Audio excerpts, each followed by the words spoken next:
Happy Sabbath! Sabbath. So, na-amaze ko nung ang kanta ni Sister Laris is medyo nag-match siya sa akong testimony for this morning.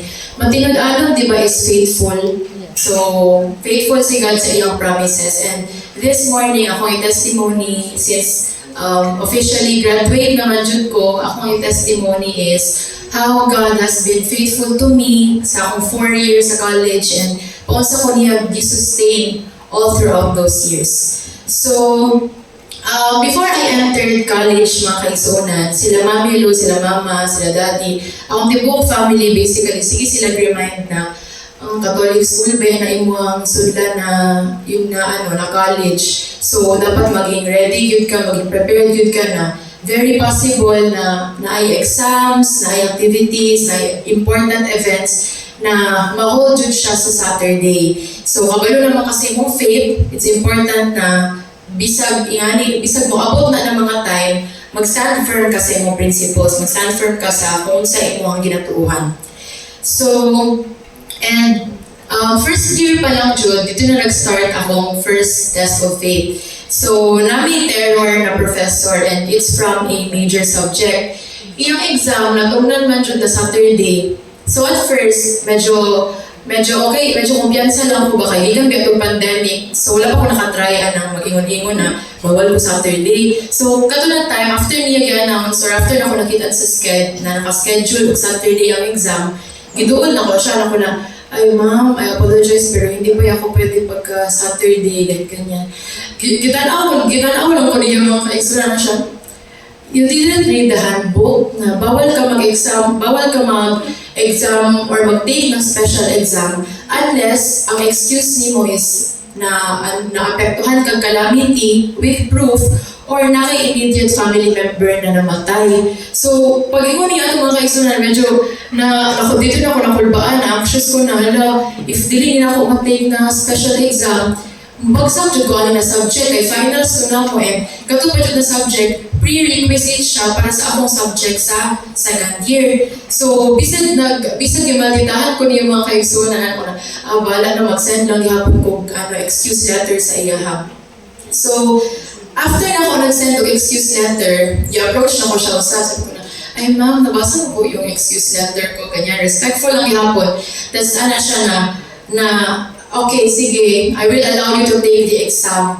Pero 80% na lang yung mga highest grade na makuha na subject.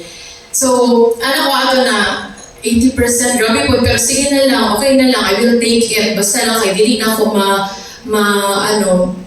dili na ako ma-violate ang Sabbath. And feeling na ako, i-test na po ko ato niya, kung musugod ba ko na 80 lang ihang ihatag, tapos grabe akong study na subject, pero siguro magyapon ko. So, naka-take dyan ihapon ko special exam eventually. So, kato ang first time na naging faithful si God sa iyong promise na pag musunod lang dyan ko sa iyaha, everything else will follow.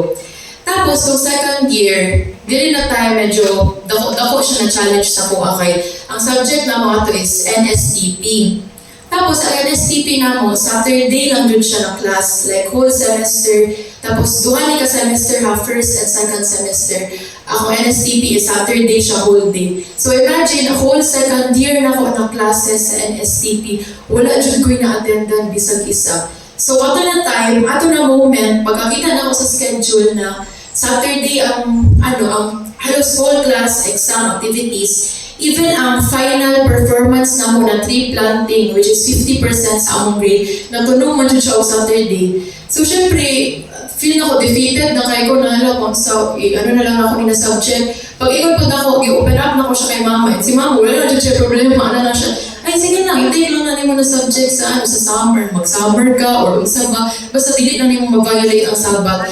So, mo to sige na mag-send og letter, tapos ako mga classmates, sige nag-ingon, uy, wala ko atong activity ba, important ba ito, ganyan. So, syempre, ako madunggan pirmi. So, ako pagka-anxious, nag-grow pod na, patay, di siya ko kapasahan na subject, wala siya ko na-attendan bisag isa. Pero even though dili ko maka-attend, sige nagyapon ko send og letter sa among prof na I can attend this, tapos nagpahimo ko kay pastor og letter na di ko maka-attend og Sabbath kay ingani akong religion, kanya akong beliefs. And eventually mga kaigsunan itong pag-clearance na, pag ako sa portal, wala mo dyan grade sa NSTP. So medyo hadlo ko, so giato na ko siya sa iyang office.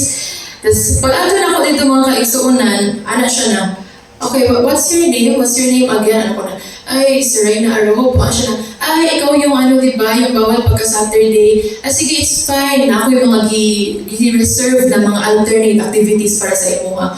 So, grabe na po akong relief ato na, uy, grabe, ka-amazing. Ka-amazing. Ano yung murag tanan, way, kay murag nagka-clear lang siya on its own. Kana murag, wala agad ko, hindi na ako kailangan mag-super duper effort para lang na makagraduate ko or para lang mapasa na ako ito na subject.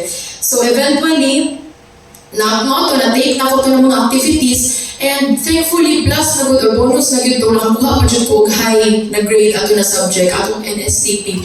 So pag-ingon ako sa mga classmates, ano sila, ang ka-unfair, at nawin kami, sige, may attend og Saturday, whole day, may direct, so ikaw nag-activity lang ka, tapos taas ka grado. So mautaan lang ko na lakas magod ko kay God, lakas magod ko kay Lord, sige lang ko gana sa ila. Tapos nung pagka-third year, dali na year, medyo God made the way much easier na for me. Kaya syempre, first and second year,